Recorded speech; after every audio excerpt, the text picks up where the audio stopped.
अस्सलाम वालेकुम। मेरे सब फ्रेंड खैरियत से होंगे जी। आज हम एक नई वीडियो का आगाज़ करने जा रहे हैं जिसका अनुमान है you know why you failure. तुम जानते हो तुम नाकाम क्यों हो, ठीक है ना। अगर हम जानते हैं कि हम नाकाम क्यों हो तो इसका मतलब ये भी है कि हम ये भी जानते हैं कि इसके पीछे अगर हम नाकाम है तो इसके पीछे किसी और का हाथ नहीं, हमारा खुद का ही हाथ है, ठीक है। तो ये कहना बिल्कुल गलत होगा कि जो हमारी नाकामी का सबब है वो कोई और है। नहीं ब्रदर, ये बात हमेशा याद रखिएगा, हमारी नाकामी का सबब कोई और नहीं है, हम खुद ही हैं। अब आपको एक एग्जांपल से मैं समझाता हूँ। आप फ़र्ज़ करिए कि एक बंदा जो लॉन्ग रेस में भाग रहा है, ठीक है। तो अब उसको पता है कि मैं अगर तेज़ भागूंगा तो जीत जाऊंगा, अगर नहीं भागूंगा तो हार जाऊंगा। तो जस्ट इमेजिन करें कि आप लॉन्ग रेस में भाग रहे हैं, ठीक है। आपको पता है साथ वाला आपके तेज़ भाग रहा है, वो आपसे आ गया है।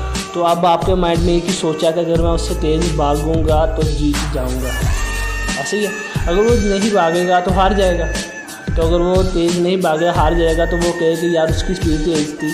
नहीं, इसका मतलब यह है कि वो जानता था कि वो तेज़ भाग रहा है, वो जीत जाएगा। और उसको पता है कि उसकी जो नाकामी का सबब बना है वो कोई और नहीं बना, वो खुद है। अब हम इसको एक और हवाले से विजिट करते हैं। अब आप सभी ने, मुझे उम्मीद है कि मैट्रिक के एग्ज़ाम दिए होंगे, मैट्रिक के नहीं तो किसी न किसी क्लासेस के एग्ज़ाम तो दिए ही होंगे, राइट है। तो अब देखिए, हम एग्ज़ाम में बैठे होते हैं, ठीक है।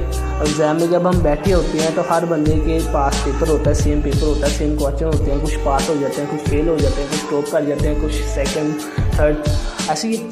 तो अब जो फर्स्ट आए, you know better why first, और कुछ फेल हुए, कुछ नॉर्मल कंडीशन में पास हुए। अब जो फेलियर हैं, अब आप पेपर में बैठे हैं, आप अंदाज़ा लगाएं, एक लम्हे के लिए आप यूँ सोचिए कि आप पेपर में एग्ज़ाम में बैठे हुए हैं, आपके सामने पेपर, आप जस्ट इमेजिन करें आपको पेपर में कुछ नहीं आता। तो आपके उस वक्त माइंड में क्या ख्याल होगा, क्या सोच होगी, क्या रद्द-ए-अमल होगा कि आया यार कि मैंने इसको नहीं पढ़ा, इसकी वजह से ये मुझे नहीं आता, राइट। ऐसे ही है। अब जब वो फेल हो जाता है तो वो अपनी नाकामी को छुपाने के लिए लोगों के ऊपर जो है ना इल्ज़ाम लगाना शुरू कर देता है कि ये इसकी वजह से हुआ है, ये इसकी वजह से हुआ है, ठीक है। लेकिन याद रखना बदल, वो कभी खुद से भाग नहीं सकता, कभी खुद से सच को छुपा नहीं सकता। वो जानता है वो फेल है और उसकी रीज़न वो खुद ही है। तो हमारा यही टॉपिक था कि अगर इंसान फेल है तो याद रखिए वो जानता है वो किस वजह से फेल है। वो हर किसी से भाग सकता है, लेकिन याद रखिए वो कभी अपनी ज़मीर से कभी नहीं भाग सकता, अपने आप से कभी नहीं भाग सकता, अपने आप से कभी नज़रें नहीं चुरा सकता, अपने आप से कभी सच को छुपा नहीं सकता, कभी नज़रअंदाज नहीं कर सकता, कभी उसको बुला नहीं सकता। और याद रखिए जो स्टेप उठाइए सोच समझ के उठाइए, क्योंकि आप जानते हैं आप फेल क्यों हैं और आप जानते हैं आप कामयाब क्यों हैं। हम किसी से तो छुपा सकते हैं, लेकिन याद रखिए हम खुद से नहीं छुपा सकते, हम अपने आप से नहीं छुपा सकते, हम अपने ज़मीर से नहीं छुपा सकते।